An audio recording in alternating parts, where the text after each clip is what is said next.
One moment, the mountain is silent. The next, entire slopes collapse. Some climbers survive, others are never found. High in the Nepalese Himalayas, an avalanche doesn't give warnings. One moment, the mountain is silent. The next, entire slopes collapse. In recent incidents, groups of climbers were caught without a chance to escape. Some survived, others were never found. Their bodies remain buried where recovery is impossible. Why are avalanches in the Himalayas becoming deadlier, even for experienced climbers? The answer reveals how altitude, unstable snow layers, and split-second timing turn even calculated risks into death sentences. What happened in recent months? Multiple expeditions in the Nepalese Himalayas were struck by powerful avalanches. October 2024, Shishapangma, Tibet. Two American climbers, Anna Gutu and Gina Marie Rizuchidlo, were descending from Camp 3 when an avalanche struck without warning. Both were swept away. Their bodies were found days later, buried in the debris field. They weren't beginners. Gutu had summited multiple 8,000-meter peaks. Rizuchidlo was an accomplished alpinist with years of high-altitude experience. It didn't matter. The avalanche gave them no chance. September 2024, Manaslu, Nepal. An avalanche near Camp 3 swept through the climbing route, narrowly missing several teams. One climber was caught in the debris but survived with injuries. Others reported hearing nothing until the snow cloud engulfed them. The timing was fortunate. Most climbers were either below or above the avalanche zone. Had it struck hours earlier or later, the death toll could have been catastrophic. April 2024. Mount Everest, Khumbu Icefall. A serac collapse triggered an avalanche that buried part of the route. 3 Sherpas were caught in the debris. 2 were rescued with serious injuries. 1 was never found. These weren't reckless beginners. Many were experienced mountaineers, climbing during what was considered a safe window. The pattern is clear. Avalanches in the Himalayas are striking with increasing frequency, and experience alone isn't enough to survive them. Behind every incident, behind every avalanche statistic is a story. A family waiting for news that never comes. A climbing partner who survived while their friend didn't. A body that remains on the mountain because recovery would kill more people. Anna Gutu was 32 years old. She had summited 6 of the 14 8,000ers and was working toward completing all of them. She documented her climbs on social media, inspiring thousands with her determination. Gina Marie Rizuchidlo was 45, an experienced mountaineer who had climbed on multiple continents. She approached mountaineering with careful preparation and respect for the risks. Both understood the dangers. Both had survived previous close calls. Both made calculated decisions based on the best information available. And both were killed by an avalanche that gave them seconds, if that, to react. The Sherpas who die in avalanches often receive less attention despite facing the highest risks. They cross dangerous terrain dozens of times each season, fixing ropes, carrying loads, establishing camps. Every crossing is a gamble with odds that never improve. When an avalanche strikes, the impact extends beyond the immediate victims. Entire expeditions are called off. Families are shattered, the climbing community mourns, and the mountain continues, indifferent to human loss. Why avalanches here are so dangerous. To understand why Himalayan avalanches are so deadly, you need to understand how altitude changes everything. Extreme altitude amplifies risk. At extreme altitude, avalanches behave differently, and so do the people trying to survive them. Above 8,000 meters, climbers are already operating at the edge of human capability. Oxygen is roughly a third of what's available at sea level. Movement is slow. Reaction time is impaired. If an avalanche strikes at these altitudes, climbers lack the physical capacity to respond. They can't run. They can't dig themselves out if buried. They can't signal for help if their radio is lost. And rescue becomes nearly impossible. Helicopter evacuations can't reach the death zone. Ground rescues take hours or days. By the time help arrives, buried climbers have long since died from suffocation or trauma. Unstable snow layers. What makes Himalayan avalanches particularly treacherous is the snowpack structure, the layers of snow that accumulate over time. Dramatic temperature swings create weak layers within the snowpack. During the day, intense solar radiation warms the surface snow. At night, temperatures plunge to 30 degrees C or colder. This cycle creates layers of different snow types that don't bond well to each other. A weak layer can act as a failure plane. When stress exceeds the layer's strength, the entire snowpack above it can slide. Intemperate. Mountains' weak layers often stabilize over time. In the Himalayas, extreme cold preserves weak layers indefinitely. A weak layer formed in October can remain a hazard through the entire climbing season in April and May. Wind loading is particularly dangerous. Strong winds, common at high altitude, transport snow from windward slopes to leeward slopes, creating dense wind slabs that can fail suddenly under load. At high altitudes, even a single climber can trigger an avalanche if they step on a weak layer at just the wrong angle. Hanging glaciers and seracs. One of the most dangerous features of Himalayan terrain is hanging glaciers, massive chunks of ice clinging to steep slopes. These seracs can be the size of office buildings, weighing thousands of tons. They collapse without warning. No amount of skill or experience can predict when a serac will fail. Some collapse from warming temperatures, others from structural stress as the glacier flows downward, still others from unknown causes. When a serac collapses, it triggers an avalanche of ice and snow that accelerates down the mountain at speeds exceeding 100 miles per hour. Climbers in the path have no chance of escape. The Khumbu Icefall on Everest is essentially a maze of seracs, ice towers that shift, crack, and collapse constantly. Climbers must cross this section regardless of conditions. There's no alternate route. Every season, the icefall doctors establish a route through the maze, placing ladders over crevasses and fixing ropes. But they can't prevent seracs from collapsing. They can only route climbers through the least unstable areas. Even a small slide can turn fatal when oxygen is low and escape routes are narrow. If you enjoy real stories from the world's most dangerous mountains, consider subscribing. New stories every week. Often, the most dangerous avalanches aren't the loud ones. Here's what makes Himalayan avalanches truly terrifying. The ones that kill most climbers are the ones they never see coming. Silent releases. Popular images of avalanches show massive walls of snow thundering down mountains with a deafening roar, but many lethal avalanches release almost silently. Dry slab avalanches, the most common type at high altitude, can fracture and begin moving before climbers hear anything. The fracture line spreads across the slope at hundreds of feet per second. By the time you hear the crack, it's already too late. These avalanches can release from above climbers, burying them instantly. Or they can be triggered by the climbers themselves, who realize too late that they're standing on an unstable slope. Wind slabs form invisibly. Wind-deposited snow creates particularly dangerous slabs.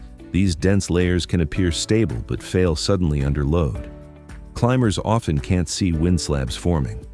Wind deposits snow on leeward slopes while they sleep at camp. By morning, what was a safe slope is now loaded with a thick wind slab ready to fail. There's no visual warning. The slope looks the same, but the structure beneath has changed completely. Remote triggers. In some cases, avalanches are triggered from a distance. A climber stepping onto a slope can fracture a weak layer that propagates across an entire mountainside, releasing an avalanche far from where the climber is standing. This means a climber who thinks they're on safe terrain because the slope above them looks stable can unknowingly trigger an avalanche that releases hundreds of meters away and buries them. The most dangerous avalanches aren't the loud ones, but the ones that release silently, without warning.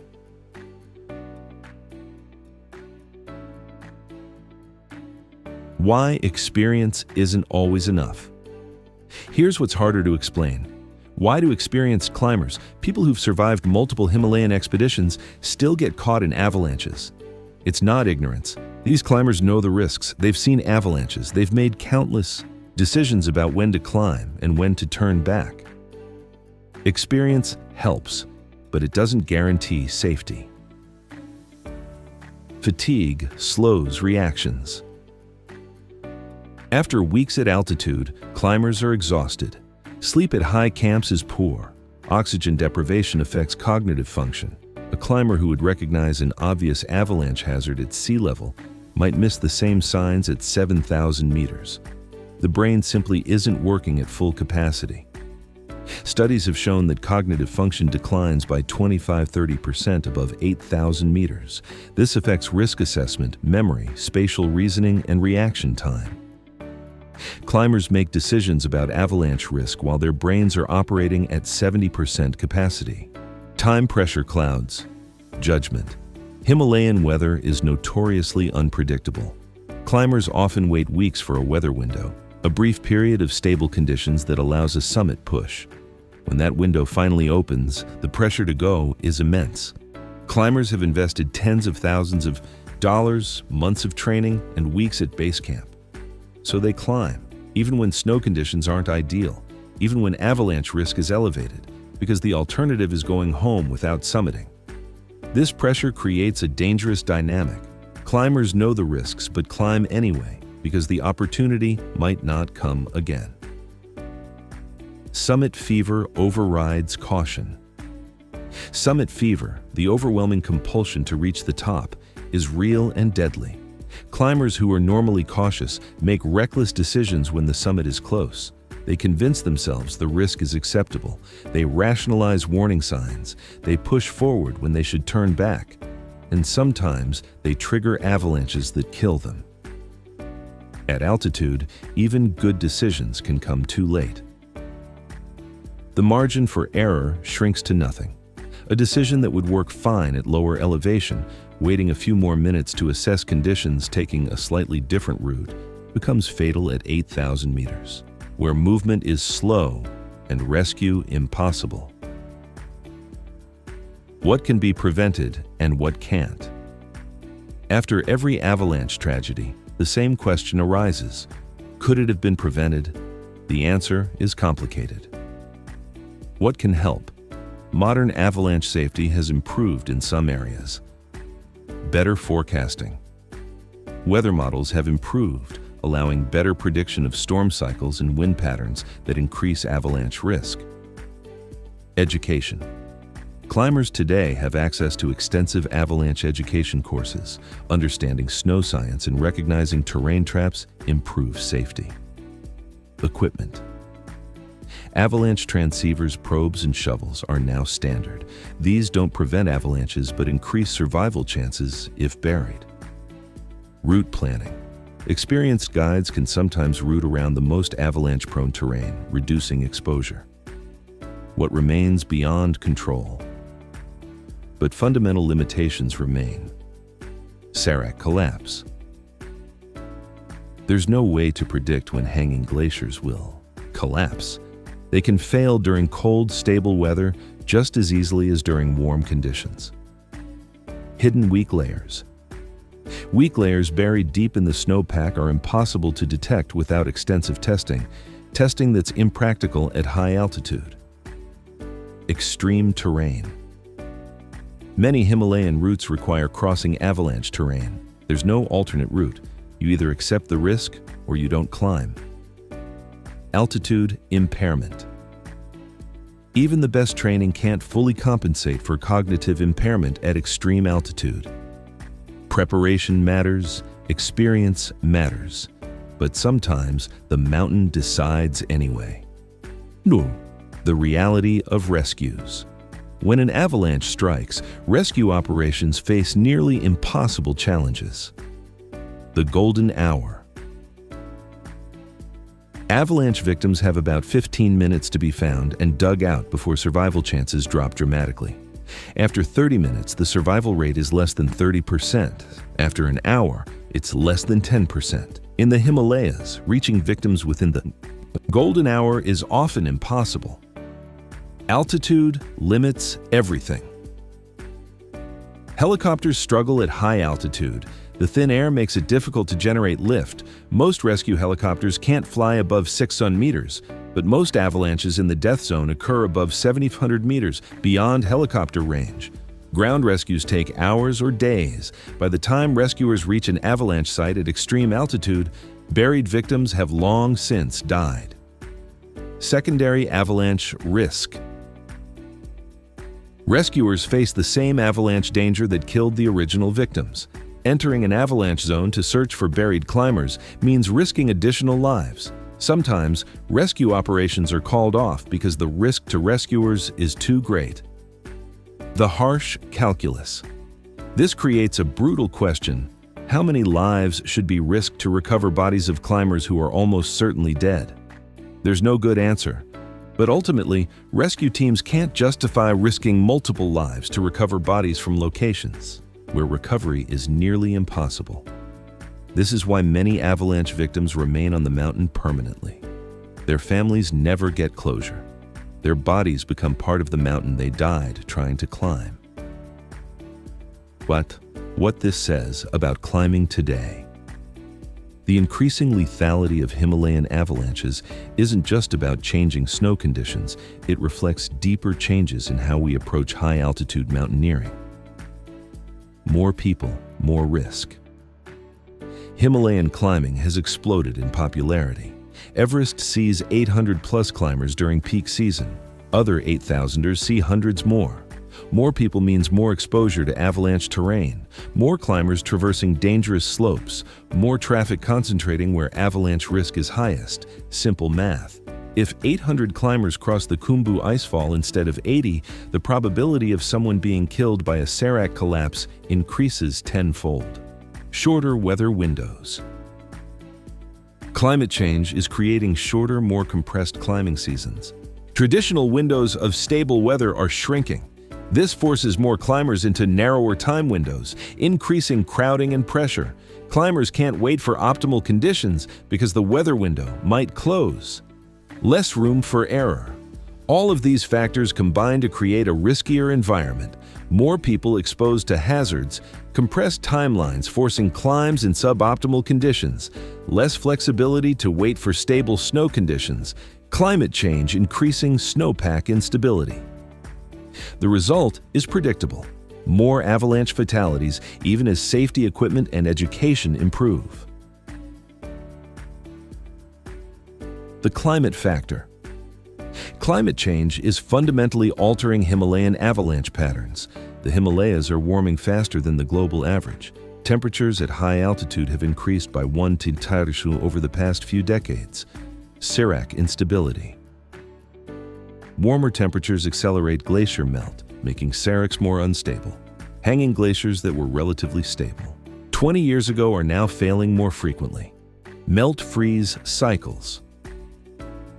More frequent temperature fluctuations create more ice layers in the snowpack, weak layers that can fail suddenly. Earlier melting. The spring climbing season is seeing warmer temperatures earlier, reducing the window of stable snow conditions. Changing storm patterns. More intense snowstorms depositing larger amounts of snow in shorter time periods. Stronger winds creating more extensive wind slab formation. The Khumbu icefall is moving and changing faster due to accelerated glacier melt. Routes that were relatively stable one season become impassable the next. What this means, long term. Climate change isn't just making avalanches more frequent, it's fundamentally changing the risk profile of Himalayan climbing. Routes that were reasonably safe 30 years ago are now much more dangerous. Mountains that had predictable avalanche patterns now behave unpredictably. The knowledge base that experienced climbers relied on, the accumulated wisdom of decades, is becoming obsolete as conditions change. On these mountains, control is always an illusion. Here's the truth that's hard to accept. No amount of skill, preparation, or experience can eliminate avalanche risk in the Himalayas. You can reduce it. You can make smart decisions. You can choose routes carefully and time your climbs well. but you can't control when a serac collapses. You can't predict every weak layer in a snowpack thousands of feet thick. You can't guarantee that the slope you're crossing won't fail. On these mountains, control is always an illusion. The climbers who died in recent avalanches understood this. They accepted the risks. They made calculated decisions based on the best information available, and they died anyway. Not because they were reckless, but because sometimes the mountain decides. Final thoughts. These tragedies are a reminder that the Himalayas don't negotiate. You can't bargain with an avalanche. You can't convince a serac not to collapse. You can't promise to be more careful next time if the mountain just lets you survive this one mistake. The mountain is indifferent. It operates by physics, stress, fracture, gravity, without concern for human hopes or fears. Preparation matters, experience matters, training matters, but sometimes none of it is enough. Sometimes you're in the wrong place at the wrong moment, and there's nothing you could have done differently. The climbers who survived recent avalanches aren't necessarily better or smarter than those who died. Often they're just luckier, standing a few meters to the left instead of the right, delayed by a few minutes that saved their lives. This is the uncomfortable truth of high-altitude mountaineering. You can do everything right and still die. The margin between success and tragedy is often measured in seconds and meters, determined by factors beyond anyone's control. But sometimes, the mountain decides anyway. And when it does, there's no appeal, no second chance, just the brutal physics of tons of snow and ice accelerating down a slope, erasing everything in its path. High in the Nepalese Himalayas, an avalanche doesn't give warnings. One moment the mountain is silent, the next, everything changes, and some climbers never come home. Subscribe for real stories from the world's most dangerous mountains, new stories every week.